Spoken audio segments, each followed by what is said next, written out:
Facing a very exciting debutant here at Rumble Wrestling, the crazy mofo himself, IKAZE from Edmonton, Alberta, Canada. Welcome to Rumble Wrestling, young man. Full of charisma, full of energy, originally from Edmonton, Alberta, Canada, now residing in Dimension X. Now looking for that beautiful springboard crossbody, but the crazy mofo himself, IKAZE, floats over beautiful. Ladies and gentlemen, welcome back to the Wrestle Plug podcast. I'm Aeron Nix. We're here at Paddington Sports Centre, fresh off of a fantastic Wrestleforce show. And my guest this afternoon, it might be a brief one, but you're definitely going to enjoy it, is Canada's finest. IKAZE is finally at the Wrestle Plug. Finally. Welcome, sir. Thank you, sir. No, we've been talking about this a long time, and I'm glad we finally got the opportunity to do this, so thank you. So, you're in Britain. You haven't got long left now, have you? About a month. So obviously you've done Wrestling with Johners. We know Johners. Big shout out to our boy Johners. So I didn't want to kind of run that back. Anyone who wants to check that out, please check out Wrestling with Johners on YouTube. But I wanted to ask you more about what's going on with the British scene. Because you've been here for, well, I mean, when did you arrive? April. It was April. April. So. It's a long time, isn't it? Man, time flies when you're having fun, though. I met you at Rumble, didn't I? At Ashford. One of my and I was like, who's this guy? Like, they were like, oh yeah, we got a Canadian. I thought, yeah, sure, he's got a Canadian. Because I love you, Stephen, but come on, man. Like, we've been putting Essex boys on Australian trunks, haven't we? And I'm like, okay, cool. He's going to get one of the boys to come and go, oh, hey, buddy, it's all about that stuff. You know. And then I meet you, this wonderful, affluent young man who's just very respectful. And I thought, this guy's got a lot of class. And then in the space of about 3 or 4 months, I've seen you what feels like 100 times, which is awesome. You've hit the ground running, haven't you? I have. I'm thankful to be here. I'm very thankful for just like everybody taking their time to help me and put me in the right direction with the right people. I mean, I just forever grateful for that. It's been an adventure to say the least. And I have to just say real quick, thank you for all you do. I've been watching your work as well. You've been talking about me, but man, you make everyone look so much better. Editing, the photographs, the video, the production. Thank you so much for what you do, man. It goes a long way. You know me, I just work, and hopefully that tells the story. People watch this podcast and they're like, that's that Egyptian dick, he's such a heel. And it's like, it's gimmicked, brother. Like, what do you want me to do? Like, you know, and the most part. But yeah, you've been over here since April. Yes, and you're now currently based down in Salisbury Way, aren't you? Near ASW South. Correct. Which, for my money, is the best training facility in Britain. It is the best. I believe that. I mean, run by Joel Redman, Bullet. You know, you've been taking classes as well. Niwa is a beast as well. One of the best. Much respect to Niwa, man. He's and you've amazing. Just slotted in beautifully. Like, you think about it, how much time. This is a question I wanted to ask you. Yes. If you had a similar setup in Canada, or at least, you know, you think to what is the premium training school for you in Canada, if a British guy came over who had the kind of reputation like yourself, how long do you think it would take to slot in? Do you think it would be harder or easier or similar? Because obviously you guys are very friendly. Yeah, Probably more friendly than we are, to be fair. Well, no, it's been very accommodating, and I mean, like, you just gotta. Joel knows, like, he's a student of the game. He's a veteran. Yeah. Like, he can tell, he can see who wants it, who has the passion, who's good at it, and like for those that are, he rewards them. And I'm gonna steal that blueprint. And like when I go back, if I ever do run a school, like that'll be the blueprint of just guys that want it and are hungry. Like, you got to give back, and Joel is giving back, and I'm forever thankful for that. He's helping me, Nathan Angel, Brandon Lee, so many others. And, you know, you got to give back. And if I had a school, I'd be in the scene, someone serious, I'd just try and put them in the right direction, or the right people to get booked with on events and stuff like that, and do the good training. There's a lot to take from Joel. He's very inspiring. Very inspiring. Yeah, Joel is, I remember I had Joel on my podcast, but it was just audio format, and obviously Joel, he's had some regrets coming back from WWE, I think that's fair to say, or at least he admitted then. Probably not so much now. He's a megastar over here, he is like a Hall of Famer. Yeah. I'm still, to this day, Joel is so calm as well, isn't he? So humble, and yet when I see him, I'm still like, that bright light kind of shines behind him. Yeah, like, 100%. Like the messiah of wrestling. He's got it. Yeah, like, and that's kind of the way I feel. We did the first ASW South show, which sadly you weren't a part part of. Oh, I got violently real, right? violently ill. It was like a kick in the guts, man. Who's been feeding you dodgy food? That's what I want to know. There's something going around, man. It was bad. So I know what Brandon Lee's up to. Sabotage. Yeah, sabotage. That's Foreigners taking the jobs. that's how. Yeah, he was like, yeah, you're not taking that gig against Charlie over me, brother. Fingers crossed. You know, we'll have. It's a shame because you're leaving, aren't you, before the next one in December? Early November, I need to leave. Yes, I have business to attend to back home in Canada. Shows to do. Some of my first events I'll be working are I'm going to be wrestling the Ultimo Dragon. So that's insane. I just is that brought about from being here? Well, I or mean, was that something that was always set up? Because you are, to be fair, a bit of a legend in Canada anyway. It's not like you're an unknown guy who just came over thinking, oh, hey, Britons, I've got nothing to do. Well, I mean, coming here, I did come into the dark. I didn't know anybody, and I was away from the business for 7 years. But no, in Canada, I put in my time, I paid my dues, and within central Western Canada, I guess I can say I'm kind of well respected, and there was a lot of hype when they found out that I was back after 7 years and not even in the country. I was in a completely different country. So I'm gonna ride the wave, and I'm ready to take over the Canadian scene for a short time. I feel like I have nothing to prove in a lot of respects there. I'd rather go more international work. Yeah. But you gotta come back home and reboot, recharge the batteries, plan for the next trip. So that's what I'm gonna do when I get back home, and just tear it up while I'm there before I hit the road again and fly somewhere else. You know, come back here for sure. Absolutely. Anywhere else in particular in the world you'd like to work? Well, I have some wrestling friends that have been doing Mexico now, and they've been trying to get me over there for a while, so I'm sure I'm going to have to dabble into big scene as well. Lucha Libre. Yeah. Japan, of course, I would love to. That's been a dream since I was a kid.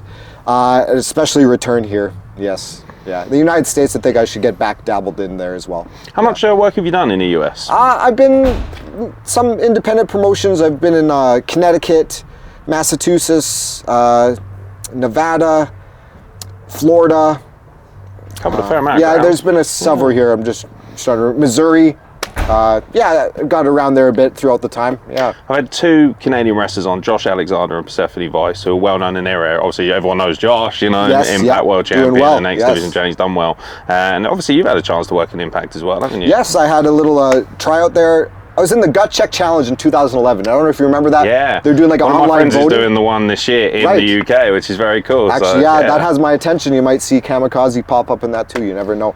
But I was in the online voting process. I sent in my footage, and people were voting for me. I made it all the way to the semifinals, and it was me and do you remember Chase Stevens? I do, yeah. The Naturals? Yeah, fantastic. Yeah, so him and I were in the semifinals together, and I never made it past that, but it was just flattering, the votes that I got worldwide to make me get that far. And then from there was a Gut Check Challenge in Baton Rouge, Louisiana. Oh, wow. That's the only place I can say around. Louisiana, of all places. So I went out there, and I trained with D'Lo Brown for the day on the Gut Check Challenge. Awesome. And yeah, just I'm very thankful. I mean, I can say 15-year-old Kamikaze just being just open-eyed and awed, inspired by wrestling.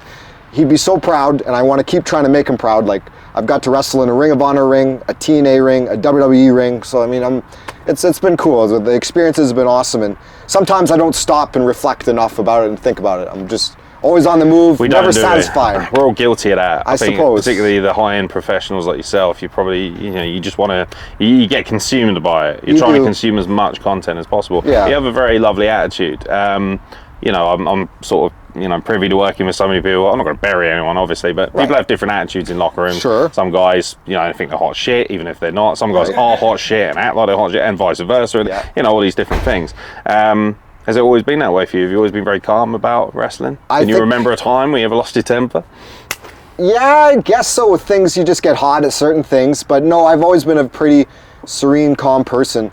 But it goes both ways. Like, I mean, those are usually the ones you got to look out for, is when they're just easygoing and calm and quiet, and then it goes from one extreme to the other. There's no in between with me, man. Like, there's cameras here. Watch what you do. I know, but like, no, I have had a couple hot instances where I've pinned someone down, have my thumb down their eye socket, going old school. Like that's like going school, from 0 to 10. But there's no in between with me. So like, and I think it takes a long time, but when it's there, look out. Yeah, 100%. And that's not something I'm proud of. But it's just, I guess, my personality, and I'd rather just be easygoing and calm. It plays into who you are as a wrestler as well. There's no characters here. This is Kamikaze. Right. This is the human being. Right. This is what you see is what you get. It's organic as well, which is beautiful. Yeah, I mean, it is a very egotistical business. Yeah, it's all about you. Yeah, you know? we're sat in front of cameras right now. We obviously love this to a certain degree. Yeah, but at the end of the day, you need to stay humble. You need to stay grounded. You can never know it all in this sport, ever. Yeah. You're never going to know it all. Even the greatest pros on the big leagues, they still make mistakes. You know, you're only as good as your last match. Yeah, I always say that. So, yeah, I mean, like, it's just, you never stop learning, so just, why get that kind of attitude? And I know guys like Niwa is a great example. He's so stunning, good, isn't he? Yeah. And he's down to earth, you know, when he has to be. But it was crunch time, the bell rings, like it's all intensity and just kicking ass, you know. But like, you know, he doesn't have a big head on him. Yeah, he allows his darker elements to kind of manifest into how he wrestles. You know, he's a proper combatant. He's a proper artist and athlete as well. Proper competitor, man. Hard hitting. Oh yeah, I hope I can get some more matches with him just because it's just, you just get better working with guys that are better than you. So it's just one of those things. You've been in Britain for 9 on 5 months. What's the greatest challenge of working the British wrestling scene? The greatest challenge so far. Like, is there an element of psychology that's different, or is it a particular style that you struggle to work? Because for me, you seem very fluid. But you fit in everywhere, like the perfect piece. Well, that's the thing. You need to just be adaptable. Yeah. You know, there's sometimes the crowd is not looking for that competitive, hard-hitting match. Maybe they need time to just wind down, and there's a little comedy involved, or what. And it depends on your opponent too. You know, I mean, that one match with Mr. Selfie there was a good example of just like. So Selfie and you had a. Yeah, what was most fun you've had? Would you say in terms of definitely comedic over here? I'd say so. Because you've been working with, like, with all due respect to Joel, you know, very serious wrestling. Yes. You know, they have the ability, obviously, with character, but they, you know, fundamentals are very important, and they are so crisp.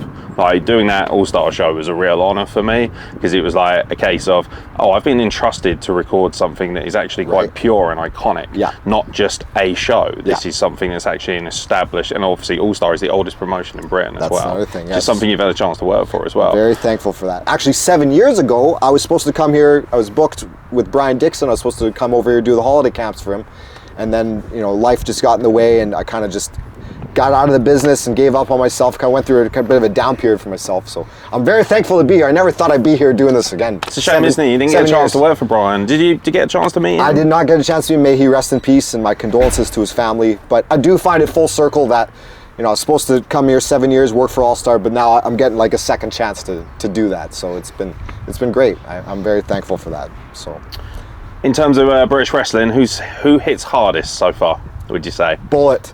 Yeah? Bullet is He's strong, a freight train, strong motherfucker, right? Like, not Kurt Atlas, who's currently hovering in the background. He won't come on camera yet, but he'll be on with Hostile Takeover. By the way, book Hostile Takeover. Pay attention to me. Hostile Takeover, everyone. Yeah, absolutely. No, I'd say just strong as a house, and holy smokes, just look out, man. What a competitor, what a fighter in that ring, man. You got to be ready. Anyone like Bullet in the Canadian scene?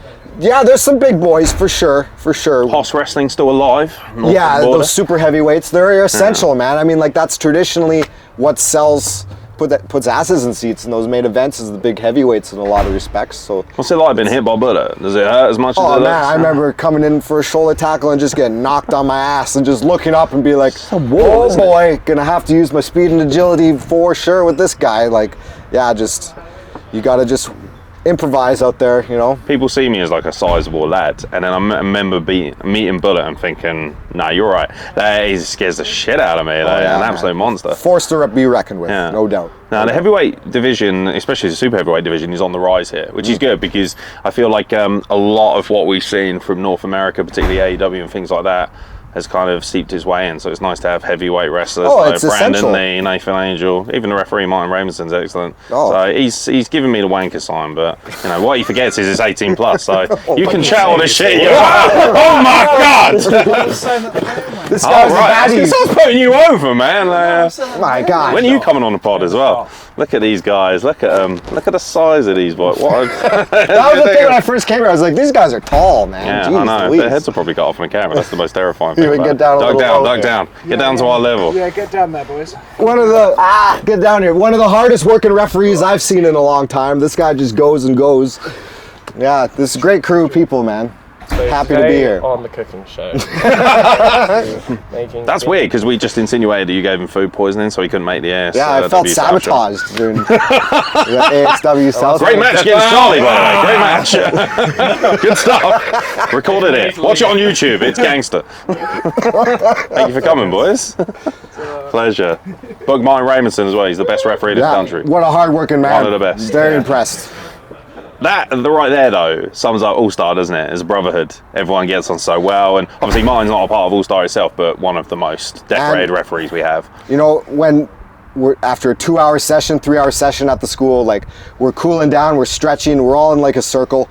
And I've been really just taking the time, like we're just all on our bellies doing stuff and stretching. And I'm just like looking at everyone, just reflecting and admiring and just like cherishing the moments that I have here with all these new talents and new friends I've made, and it's going to be bittersweet when I have to leave, man. When you first got here, you weren't based at All-Star, were you? Was that something that, or was it something you already knew about? Or? No, everyone was just telling me, like, I first got booked with Rumble Wrestling. I was training. Was that your first booking? My first booking. Was that your first show, the Ashford one? First show. Well, yes. that's wild. I recorded. Yeah. Is that your first ever match in Britain as well?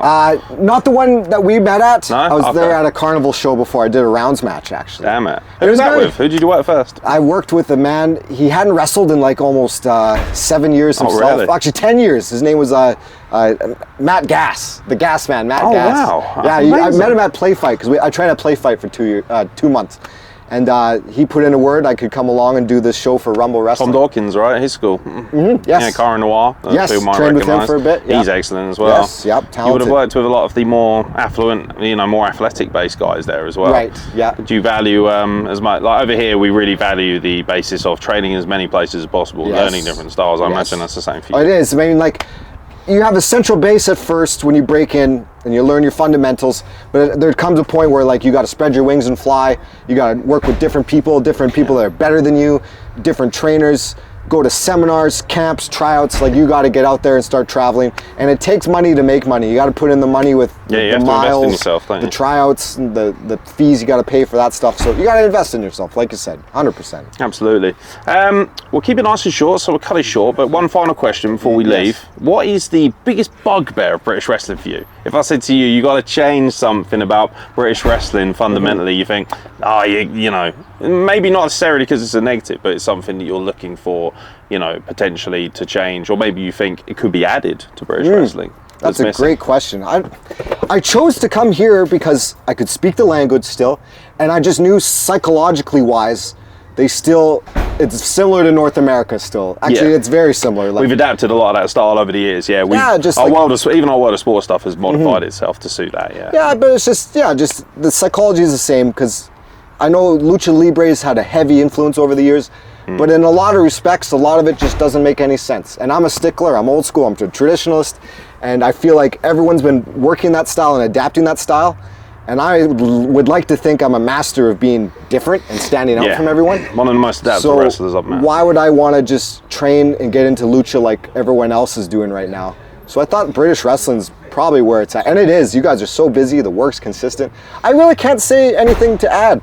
If there should be anything changed to it, I think it's right up my alley. To be honest, I'm a pure wrestling.